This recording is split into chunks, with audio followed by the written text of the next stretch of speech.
Everyone, welcome back to my new video. इस video में बात करेंगे एम्स बीएससी नर्सिंग का जो काउंसलिंग होता है वो कैसे होता है। और बहुत लोगों का डाउट था कि 25,000 क्या है, रिफंड होगा या नहीं। ये सारा कुछ इस वीडियो में बात करेंगे। कितने स्टेप में काउंसलिंग होता है, कौन कौन लोग काउंसलिंग में पार्टिसिपेट कर सकते हैं, क्या सब होता है। तो ये सारा कुछ अभी इस वीडियो में एंड तक क्लियर करेंगे, एक एक चीज काउंसलिंग से रिलेटेड। तो सबसे पहले मैं बात करूंगी कि एम्स बीएससी नर्सिंग का जो काउंसलिंग है उसमें पार्टिसिपेट कौन लोग कर सकते हैं। तो मैं बता दूं कि एम्स बीएससी नर्सिंग का काउंसलिंग में पार्टिसिपेट सिर्फ वही लोग करते हैं जिनका लिस्ट में नाम आता है। ये कौन सा लिस्ट है तो मैं बता दूं, जब रिजल्ट निकलता है उस टाइम एम्स एक लिस्ट जारी करता है। 3,000-4,000 के अप्रॉक्स उसमें स्टूडेंट रहते हैं और उसी में से जिनका नाम रहता है, मतलब रोल नंबर रहता है, रैंक रहता है, वही लोग सिर्फ पार्टिसिपेट करते हैं। तो उस तरह से उतना ही लोग पार्टिसिपेट कर सकते हैं। क्वालिफाई सभी लोग रहते हैं, लेकिन पार्टिसिपेट वही लोग करते हैं जो कि जिनका लिस्ट में नाम होता है फर्स्ट राउंड सेकेंड राउंड में। तो मैं बात करूँ first round second round counselling क्या होता है। तो फर्स्ट राउंड काउंसलिंग ये लिस्ट निकलने के बाद इसमें 4 काउंसलिंग होता है। पहले मैं बता दूं, mock round counselling, first round, second round और ओपन राउंड। ये मॉक राउंड काउंसलिंग क्या है। तो मॉक राउंड काउंसलिंग क्या है कि आप ना ऐसे ही ट्राई कर सकते हैं, जैसे मॉक टेस्ट होता है ना, वैसे ही काउंसलिंग का ट्राई कर सकते हैं। आप कोई भी रैंडम कॉलेज जो भी आप चॉइस में रखना चाहते हैं वो चॉइस रखें, तो आपको आइडिया लगेगा कि आपको कौन सा कॉलेज अलॉट हो रहा है। अगर आपका मनपसंद कॉलेज अलॉट हो रहा है तो ठीक है, नहीं तो आपको पास ऑप्शन रहेगा चॉइस चेंज करने का। तो वही होता है मॉक राउंड काउंसलिंग। तो ये लिस्ट निकलने के बाद सबसे पहले मॉक राउंड काउंसलिंग होता है। तो मॉक राउंड काउंसलिंग में क्या होता है, जैसे आप अपने यूजर आईडी पे जाएंगे, लॉग इन करेंगे, फिर आपके पास ऑप्शन आएगा काउंसलिंग करने का। तो आप मॉक राउंड काउंसलिंग करेंगे, चॉइस चूज करेंगे। आप चॉइस जो भी चूज करेंगे अपने अनुसार ही चूज करेंगे। अगर आपको जो भी मॉक राउंड का रिजल्ट आएगा वो कॉलेज अलॉट हुआ, अगर वो कॉलेज अलॉट हो गया तो आपका मनपसंद कॉलेज है, तो आप मॉक राउंड काउंसलिंग में जो चॉइस रखे हैं वही चॉइस आप फर्स्ट राउंड काउंसलिंग में रख सकते हैं।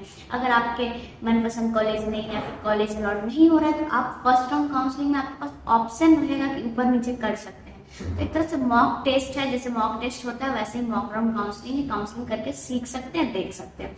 उसके बाद होता है first round counselling. First round counselling में क्या होगा कि आपके पास ऑप्शन आएगा कि आप मॉक राउंड वाला जो चॉइस है वही सेम एज इट इज रहने दें या फिर चेंज करें। अब डाउट था कि कब हम जो भी चॉइस है उसको ऊपर नीचे करें, मतलब चेंज करें या ना करें।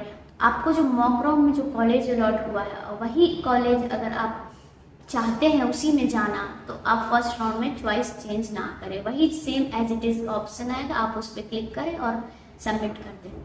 अगर आप चेंज करना चाहते हैं तो फिर कोई बात नहीं है, कर सकते हैं, बस ऑप्शन रहेगा, आप अच्छे से काउंसलिंग कर सकते हैं।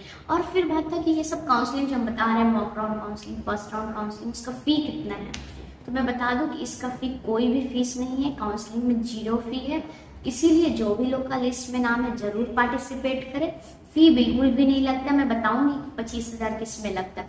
ये हो गई फर्स्ट राउंड और सेकेंड राउंड। और सेकेंड राउंड काउंसलिंग में क्या होगा, आपके पास ऑप्शन नहीं आएगा चॉइस चेंज करने का। इसीलिए मॉक राउंड में जो गलती कर दी है फर्स्ट राउंड में सुधार सकते हैं, सेकेंड राउंड में आपके पास ऑप्शन नहीं होगा चॉइस चेंज करने का। इसीलिए ध्यान से अपना चॉइस रखें, जो भी चॉइस रखना चाहते हैं। अब मैं बात करूंगी कि सेकेंड राउंड काउंसलिंग कैसे होता है। तो सेकेंड राउंड काउंसलिंग जो है, अगर आप फर्स्ट राउंड काउंसलिंग वाले कॉलेज में जाना चाहते हैं तो ठीक है, आपके पास ऑप्शन आएगा कि आप चॉइस को एक्सेप्ट कर रहे हैं, फिर अपग्रेड करना चाह रहे हैं, यानी कि आप दूसरे एम्स में के लिए ट्राई कर रहे हैं, आपसे ऊपर वाले एम्स में जो आपको नहीं मिला फर्स्ट राउंड में रखे थे, मतलब जो भी फर्स्ट चॉइस में रखे थे। उसके लिए 2 ऑप्शन आपके पास है, या तो चॉइस एक्सेप्ट करें या फिर अपग्रेड करें। तो अगर आप चॉइस एक्सेप्ट करते हैं तो फिर आपको वहाँ पे जाके रिपोर्टिंग करना होगा और फिर आपका सारा डॉक्यूमेंट वेरीफाई होगा, एडमिशन मिल जाए। अगर आप अपग्रेड करते हैं तब क्या होगा, अगर आप अपग्रेड करते हैं तो भी आपको जो एम्स मिला वहाँ पे रिपोर्टिंग करना होगा, वहाँ पे बताना होगा कि आपका अपग्रेड है, तो वहाँ पे उस तरह से प्रोसेस होगा। तो आप समझ गए होंगे कि आप अपग्रेड करें तो भी और सीट एक्सेप्ट कर रहे हैं तो भी आपको फर्स्ट राउंड वाले कॉलेज में रिपोर्टिंग करना ही है। ये बात ध्यान में रखें, अगर आप रिपोर्टिंग नहीं करते हैं तो आपको वो सीट चला जाएगा। इसलिए ये इम्पोर्टेंट बात है यहाँ पे, इसलिए आप इसको ध्यान में रखें। फिर अगर जिनका अपग्रेड है तो वो तो सेकेंड राउंड काउंसलिंग में पार्टिसिपेट करेंगे। अगर सेकेंड राउंड काउंसलिंग वाले सीट मिल गया तो फिर वही स्टेप जो जहाँ पे जाएंगे वहाँ पे जो कॉलेज मिलेगा वहाँ पे जाएंगे, रिपोर्टिंग करेंगे। अपग्रेड वाले का क्या है, अगर अपग्रेड वाले को अगर कोई नया कॉलेज मिल रहा है तो आपको वहाँ पे जाके रिपोर्ट करना पड़ेगा। अब बात करते हैं फिर ओपन राउंड काउंसलिंग क्या है। तो first round second round counselling हो जाने के बाद जो भी सीट वैकेंट रहती है वो लिस्ट निकलती है कि इस एम्स में इस कैटेगरी में इतना सीट वैकेंट है, उसके बाद ओपन राउंड काउंसलिंग होता है। तो आपने देखा फर्स्ट राउंड और सेकेंड राउंड काउंसलिंग में कोई फी नहीं है।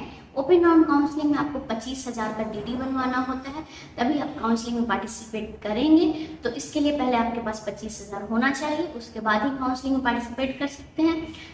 जब आप डीडी बनवा लेते हैं तो आप पार्टिसिपेट करेंगे, चॉइस फिल करेंगे उसके बाद, और डीडी फिर आपका रिफंड भी हो जाएगा, इसलिए टेंशन लेने वाली बात नहीं। अगर आपका सीट मिलता है तो भी, सीट नहीं मिलता है तो भी आपका डीडी रिफंड हो जाएगा। इस तरह से first round second round open round counselling हुआ। उम्मीद करते हैं कि आपको ये सब समझ में आ गया होगा, कितना फीस लगता है। उम्मीद करते हैं आपको समझ में आ गया होगा। तीनों काउंसलिंग में अप्रॉक्स 2 मंथ लग जाता है। तो इसी के साथ मिलते हैं नेक्स्ट वीडियो में। अगर और भी कोई डाउट है काउंसलिंग से रिलेटेड तो आप पूछ सकते हैं। बाय।